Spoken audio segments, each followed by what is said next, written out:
Police station विमानतळ नांदेड येथे 30 तारखेला एक महिला संध्याकाळचे जेवण करून शतपावली करत असताना मोटरसायकलवर 2 इसम घेऊन त्यांनी त्यांच्या गाडीतून चैन हिसकावून पळून गेले. त्यानंतर सदर महिला पोलीस स्टेशनला येऊन तक्रार दिल्यानंतर मग आम्ही समोर त्या याच्यावर वर्कआउट केलं. त्या अनुषंगाने जिल्ह्याचे पोलीस अधीक्षक अविनाश कुमार साहेब, अप्पर पोलीस अधीक्षक सूरज गुरव सर, डोंबिवली मॅडम यांनी आम्हाला सूचना केल्या. त्या सूचनाप्रमाणे आमची डीबीची टीम सहाय्यक पोलीस निरीक्षक संतोष जोंधळे साहेब आणि त्यांचे सहकारी यांनी लगेच त्याच्यावर वर्कआउट करणं सुरू केलं. सीसीटीव्ही फुटेज मिळाल्यानंतर तो जो एक मागं बसलेला इसम होता तो आम्हाला थोडं अंदाज आला, तो हा असू शकतो. त्या अनुषंगानं त्यांना टीप मिळाली.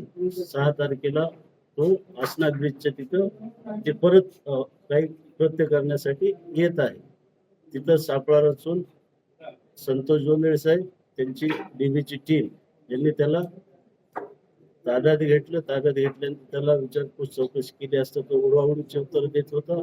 मोटरसायकल बद्दल त्याला मालकी हक्क सांगता येत नव्हता, म्हणून त्याला ताब्यात घेऊन पोलीस स्टेशनला आणून इंट्रोगेट केल्यानंतर त्याच्याकडून पोलीस स्टेशन विमानतळ येथील 3 जबरी चोरी आणि 1 घरफोडी केल्याची त्यांनी कबुली दिलेली आहे. आणि जो आरोपी आहे सय्यद जाकीर तो सराईत गुन्हेगार आहे. त्याच्यावर यापूर्वी पण भरपूर गुन्हे दाखल आहेत. विमानतळ पोलीस स्टेशनला जवळपास 10 गुन्हे त्याच्यावर दाखल आहेत. त्याचा सहकारी महेश देवकत्ते हा पण त्याच्यापूर्वी जास्त गुन्हे नसला तरी तो पण त्याचा साथीदार आहे. तो पण त्याला गुन्हे करण्यासाठी मदत करत असतो. आणि ह्या 4 गुन्ह्यामध्ये एकूण 82 ग्राम 100% मुद्देमाल हा सोन्याचा रिकव्हर झालेला आहे आणि 1 मोटरसायकल रिकव्हर झालेला आहे. त्याच्यासोबतच same day Shivajinagar police station मध्ये पण याच आरोपीने चेन स्नॅचिंग केली होती. त्यामुळे त्यांनी त्या गुन्ह्याची कबुली दिली, त्या गुन्ह्याचे मुद्देमाल रिकव्हर केलेला आहे.